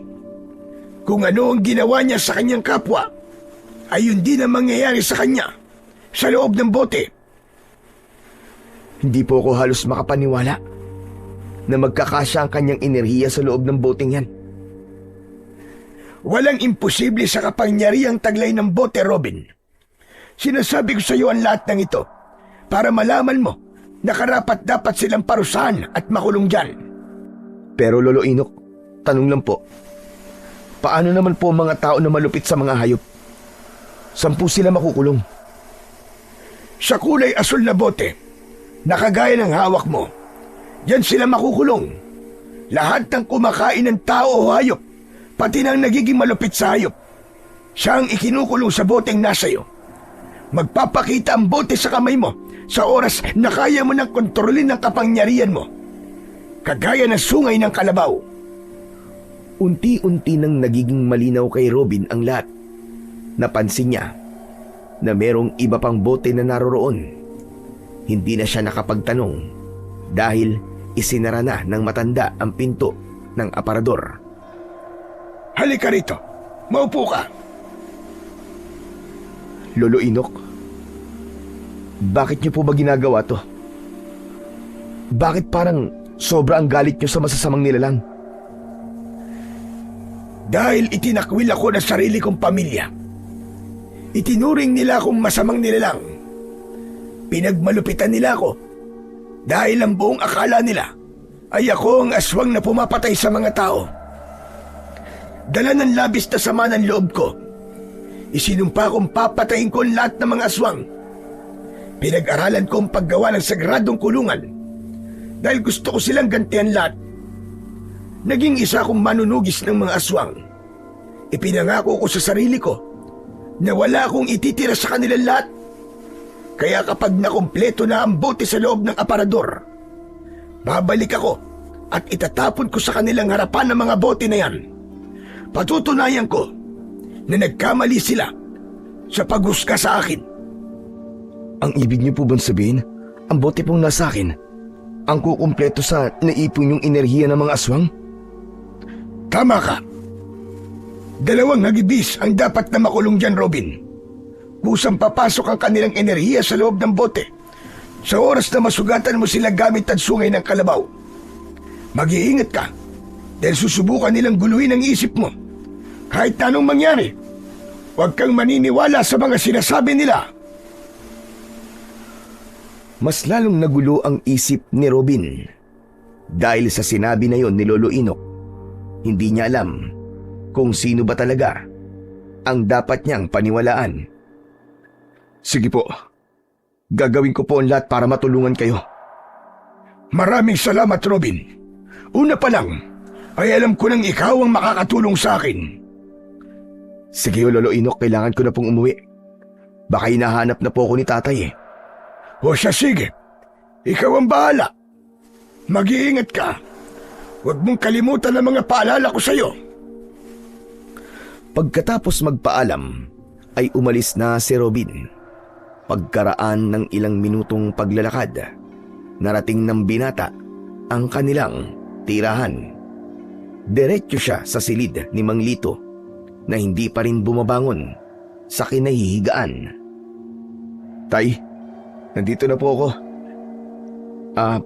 Tay, kumusta na po ang pakiramdam nyo? Maayos na ang pakiramdam ko, anak. Kailangan ko lang siguro magpahinga. Akma na sanang tatayo si Robin nang biglang lumitaw ang sandata sa kanyang mga kamay. Napalingon siya sa gawi ni Mang Lito. Bumundol ang kaba sa kanyang dibdib. Tay! Diyos ko! Bakit, Robin? May problema ba, anak? Hindi na hinintay ni Robin na magsalita si Mang Lito. Inalis niya ang kumot na nakataklob sa katawan ng kanyang ama. Tumambad sa kanyang paningin ang katawan nito. Walang sugat at malakas ang pangangatawan. Maaaring maloko niyo ang paningin ng mga tao, pero hindi ang mga mata ng tao may hawak ng mutya na sungay ng kalabaw. Tay, isa kang aswang na hagibis. Tama ba? Isa ka sa mga nilalang na hinahanap ni Lolo Inok. Napaawang ang bibig ni Mang Lito. Bumakas ang takot sa anyo nito. Lumapit ito sa kanya. Paano mong nalaman, anak? Pagmasdan mo, tay. Pagmasdan mo. Hindi po ba't nakikita niyo po ang dalawang sungay ng kalabaw na nasa mga kamay ko? Kaya pala, nang gabing pumasok ako sa loob ng kwarto niyo, nagbalot kayo ng kumot para hindi ko makita ang totoong itsura ng katawan niyo. At dahil hindi ko pa nakokontrol ang kapangyarihan ko, hindi ka kagad nakilala ng mutya. Imposible ito. Paano nangyari yun? Paano napunta sa mga kamay mo ang kinatatakutan naming sandata? Ibinigay po sa akin to ni Lolo Inok, tay. Para tugisin at patayin po mga kagaya nyo. Kung kayo ang aswang, ikaw rin po ba ang nanakit sa akin kagabi? Hindi, anak. Dahil ako mismo ang nagligtas sa iyo kagabi. Naguguluhan na po ako, tay. Hindi ko na po alam ang gagawin ko. Litong-lito na ako. Anak, huminahon ka. Hindi kami masamang nilalang. Pinagdaanan na rin namin ang mga nangyari sa'yo. Bago kami naging aswang, naging manunugas din kami na kagaya mo. Kung hindi ako nagkakamali, hawak mo ang bote, tama ba? Opo, tay. Matandang babae rin ba nakausap mo? Ang nakausap ko po ay matandang lalaki. Si Lolo Inok po. Diyos ko, malakas na ang kanyang kapangyarihan dahil nagagawa niya na magpalit-palit ng muka. Alam niya na kung paanong paiikutin ng taong mabibiktima niya. Sinabi rin ba niya sa'yo na kailangan mong humuli ng nilalang para ikulong dyan sa boteng hawak mo? Opo. Sinabi niya sa akin ng mga yan. Kung ganun, nahulog lamang po pala ako sa patibong ng matandang yun. Oo anak, tama ka. Ginamit ka niya para mahuli ako. Siya ang hari ng kadiliman sa mundo ng mga engkanto. Siya si Aswang, ang hari ng lahat ng mga aswang. Pero bakit po kayo pumapatay ng tao, Tay? Anak, kahit kailan, hindi ako tumikim ng dugo o karne ng tao. Lahat kami ay nakokontrol ang sarili dahil biktima lang din kami. Naniwala ako sa magagandang kwento ng matandang yun. At ngayon, ikaw ang ginamit niya para mahuli ako. Ang nanay mo, hindi siya totoong namatay sa sakit. Pinatay siya ng hari ng kadiliman. Siya ang ginamit na alay para sa kapangyarihan ng mga bote. Dahil lang yung ina ay may dugong salamangkera o mataas na uri ng kapangyarihang puti. Patawarin mo ko anak, kung ngayon ko lang ito pinagtapat sa'yo. Tay, bakit? Bakit niyo po ito tinago sa akin? Sa kalagayan kong ito, maniniwala ka ba? Wala akong lakas ng loob para sabihin sa'yo ang buong katotohanan. Tay, paano na po? Ano na po ang gagawin ko ngayon?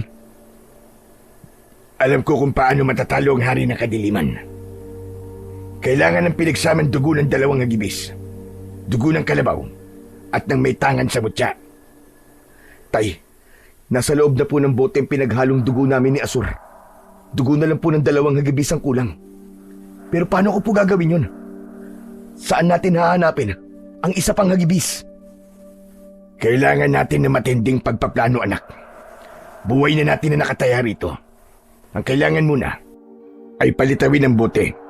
Nangyayari yun kapag nagkikiskisa ng dalawang sungay na hawak mo. Sige anak, subukan mo. Sinunod ni Robin ang utos ni Mang Lito. Pinagkiskisa niya ang dalawang sungay ng kalabaw. Mula sa kanyang harapan, lumitaw ang kulay asul na bote. Nakalutang yun sa hangin. Napatingin siya sa gawi ng kanyang ama na si Mang Lito. Pero tay, sa oras na kunang kita ng dugo gamit ang sungay, baka naman pumamatay ka. Hindi ako mamamatay anak, maniwala ka. Dahil susundin mo ang iuutos ko sa'yo. Una, hawakan mo ang kamay ko. Susugatan mo ko sa braso gamit ang sungay ng kalabaw. Kapag nagawa mo yun, wag na wag mo kong bibitiwan kahit anong mangyari hanggat hindi naghihilom ang sugat ko. Pero tay, sigurado po ba kayo? Kailangan subukan para makaligtas tayo anak. Pero kung mangyari man yun, gawin mo ang lahat para mapatay ang matandang yun. Ipangako mo sa akin. Nanginginig ang kamay na hinawakan ni Robin ang nakalutang na bote. Binuksan niya ang takip at humarap sa kanyang ama. Ipinatong niya ang bote sa lamesa habang hawak niya ang braso ni Mang Lito. Bakas sa muka ng kanyang ama na napapaso ito sa kamay niya, kaya binilisan niya ang paghiwa sa braso nito. Pumatak ang dugo sa bibig ng bote. Hindi niya rin binitiwan ang kamay nito hanggat hindi naghihilom ang sugat ng kanyang ama. May kakayahan po pala kayo magpagaling ng sugat niyo, tay. Pati si Asur. Hindi po pala siya pangkaraniwang kalabaw. Kaya pala inatake ka niya dahil alam niya na ikaw ang matagal na nilang hinahanap. Ngayon na lamang po naging malinaw sa akin ang lahat, tay. Kung bakit pinatay ng aswang na si Agibis, si Asur. Pinag-aaway niya tayo anak para matupad ang matagal niya ng pinapangarap, ang makabalik sa mundo nila at maghasik ng lagim. Hayop siyang, lintik siya. Demonyo siya. Muntik na ako maniwala sa matandang yun.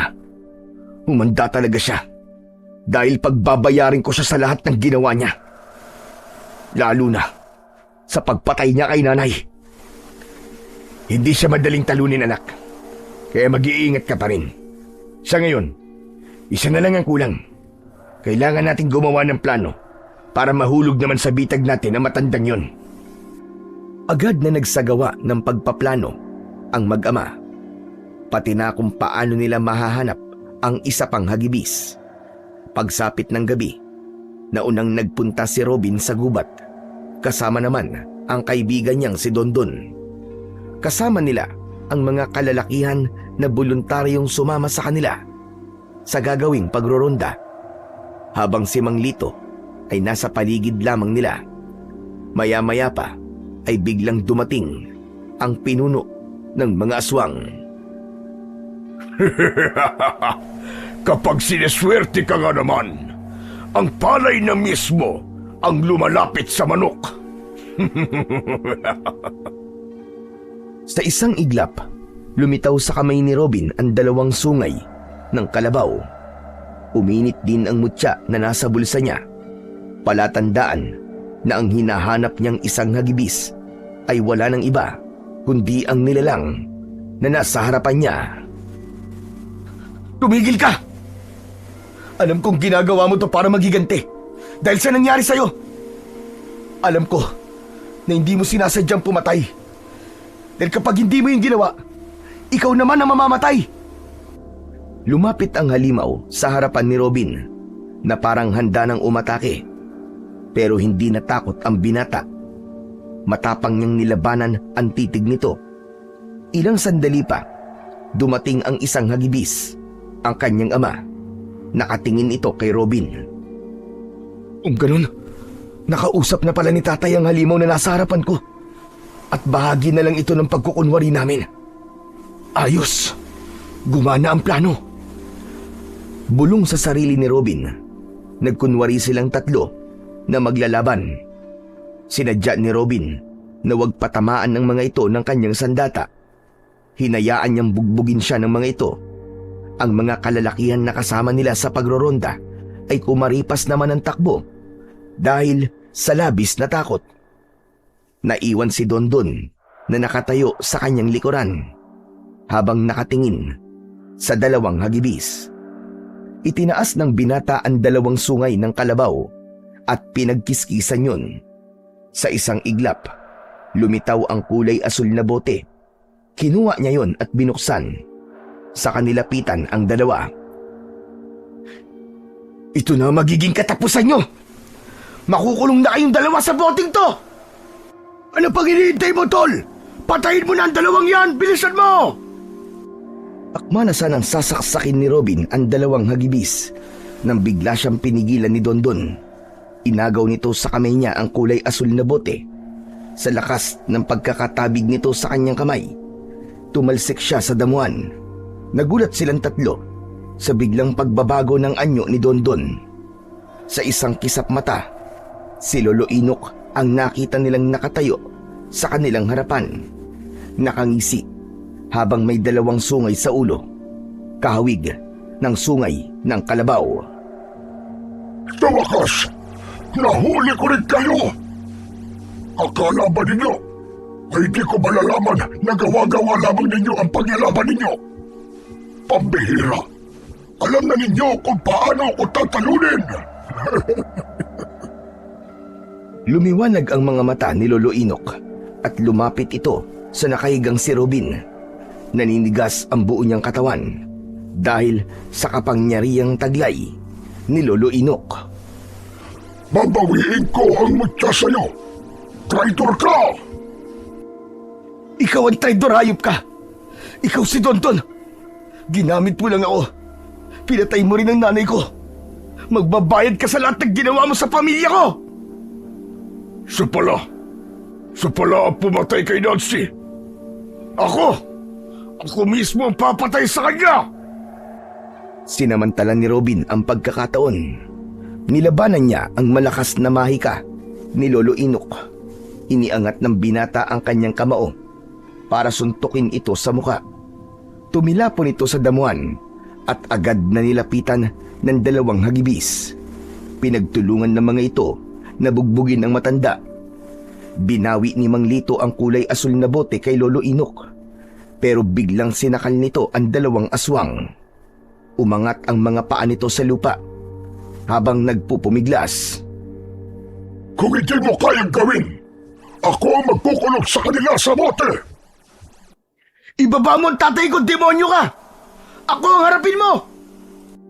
Ngunit hindi pinakinggan ng aswang na si Lolo Inok si Robin. Sa halip, malakas nitong ibinalibag ang dalawa sa lupa. Namilipit ang mga ito nang dahil sa labis na sakit. Pero si Mang Lito, ibinato nito sa kanya ang bote at nasambot niya yon. Anak! Gawin mo na! Mag-iingat ka! Ginawa ni Robin kung ano ang plano nila. Mabilis siyang nagpasirko-sirko papunta sa kinaroroonan ng isa pang hagibis na si Mang Peter. Mabilis niyang hiniwa ang braso nito habang hawak niya ang kamay nito. Pumatak ang dugo nito sa bote. Nagbago ang kulay ng liwanag habang ang mutya ng sungay ng kalabaw sa kanyang bulsa ay nagsimulang kumawala sa loob. Si Lolo Inok naman, na nagbalak na pigilan si Robin, ay agad na sinunggaban ni Mang Lito. Nagpambuno ang dalawang aswang at nasugatan ang kanyang ama. Sakto ng paghilom ng sugat ni Mang Peter, bumitaw si Robin at hinarap niya si Lolo Inok. Sige, patayin mo siya, Robin! Palayain mo mga katulad ko naging biktima niya! Patayin mo ang demonyo na yan! Sa isang iglap, nawala ang pagiging aswang ng dalawang hagibis dahil nakulong na ang dugo ng mga ito sa bote na hawak-hawak ni Robin. Hindi! Hindi maaari ito! Hindi kayo magtatagumpay sa mga binabalak nyo! Hindi nyo ko mapipigilan! Anong hindi? Huli na! Nagawa na namin tatlo na pagkaisaan ka. Kaya ikaw ang makukulong sa bote na to at ibabalik ka namin sa mundo nyo! Diablong buwang ka! Ang dami mong pinahirapan na inosenteng buhay! Mamatay ka na! Ubod lakas na sinaksak ni Robin ang dibdib ni Lolo Inok direkta sa puso nito at inilagay ang dugo sa bote. Kasunod ng pagdukot niya sa kanyang bulsa ng mutya ng sungay ng kalabaw, ibinaon niya mismo sa sugat ng matanda ang mutya ng sungay ng kalabaw. Paulit-ulit niyang binayo ang dibdib nito hanggang sa lumubog ang mutya sa loob mismo ng sugat nito. Sumuka ng malapot na itim na dugo ang matandang ermitanyo at nagkikikisay ang katawan. Lumayo si Robin. Pinanood niya kung paanong natunaw ang katawan ng matanda hanggang sa may lumabas na kulay itim na usok at pumasok sa nakabukas na bote. Kusang nagsara ang takip nun at naglaho sa kanilang paningin kasama ng dalawang sungay ng kalabaw. Nangihinang napaluhod naman sa lupa ang binatang si Robin. Agad namang lumapit sa kanya si Mang Peter at ang ama niya na si Mang Lito. Anak, ang galing mo! Nagawa mo, anak! Natalo mo ang hayop na yun! Pinagmamalaki kita! Salamat, Robin. Iniligtas mo kami. Ang galing mo. Natapos mo ang kasamaan niya. Ligtas na ang baryo natin. Wala na ang kadiliman. Payapa na ulit ang lahat. Ano na po ang mangyayari sa aparador po ni Lolo Inok? Muling magbubukas ang aparador. Makakalaya ang lahat ng mga nakakulong sa bote. Matatahimik na ang kanilang kaluluwa. Matitira lang ang bote na naglalaman ng dugo nating apat. Ibabalik yun sa kanilang mundo. Ang aparador na nakikita mo ay isang lagusan papunta sa mundo ng mga engkanto. Kung kasama po ang dugo natin sa pagpasok po sa lagusan nila, ano na po ang mangyayari sa atin, Tay? Sabihin niyo nga po. Magkakaroon tayo, anak, ng kakayahang tumagal sa sikat ng araw. Bilang magsasaka, magagawa natin magtrabaho nang hindi napapagod. Kahit maghapon pa. Dahil ang dugo ngayon na dumadaloy sa ating mga ugat ay nabigyan ng kakayahang pang-immortal. Ako naman, hindi na ako aswang. Magagawa ko na rin magtanim ng palay nang hindi napapaso sa sikat ng araw. Maraming salamat talaga. Akala ko'y hindi na mangyayari ang pagkakataong ito. Salamat sa iyo, Robin. Pero, Mang Peter, paano po mga napatay niyo? Ang mga alagad niyo po, ano na po mangyayari sa kanila? Mawawala na rin ang pagiging aswang nila, Robin. At ito tatandaan mo, Robin. Tulad ng ama mo, kahit kailan, ay hindi ako pumatay ng tao para gawing pagkain. Ang lahat ng mga nakita mo ay ilusyon na likha lamang ni Lolo Inok. May kakayahan siyang magpapalit-palit ng anyo. Kahit na anong muka ay kaya talagang gayahin. Kaya hindi siya nakikilala ng mutya ng sungay ng kalabaw na hawak mo. Dahil sa kanya yun ang galing. Hindi ka ba nagtataka? Sa dinami-rami ng ibibigay niya sa'yo, ang sungay pa ng kalabaw ang napili niya. Ano ba ang kahulugan ng sungay sa mundo natin? Sige nga, baka nalalaman mo. Teka, kung di ako nagkakamali, sungay, hari ng dilim. Hari ng dilim o kampo ng kadiliman. Tama ka. Matalino ka talaga. Sa una pa lang ay nagpayag na siya ng kasamaan dahil ang sungay ang sumisimbolo sa kanyang pagkatao at pinanggalingan. Kaya pala, nagduda na ako kay Dondon noon. Dahil magmula nang makilala mo siya, nagbago na talaga ang pag-uugali mo. Madalas kang uminom ng alak. Palagi kang tamad kumilos. Pambihira. Matagal niya na pala kaming natuntun at nagpapanggap sa harap namin para magawa ang lahat ng binabalak niya. Pagkatapos nilang mag-usap, ay magkasama silang umalis sa lugar na yon. Ang dating magkaribal sa puso ng kanyang ina ay magkasama at magkaramay laban sa hari ng kadiliman. Pagkalipas ng 3 araw, magmula ng labanan na yon, bumalik sa dati ang katahimikan ng baryo.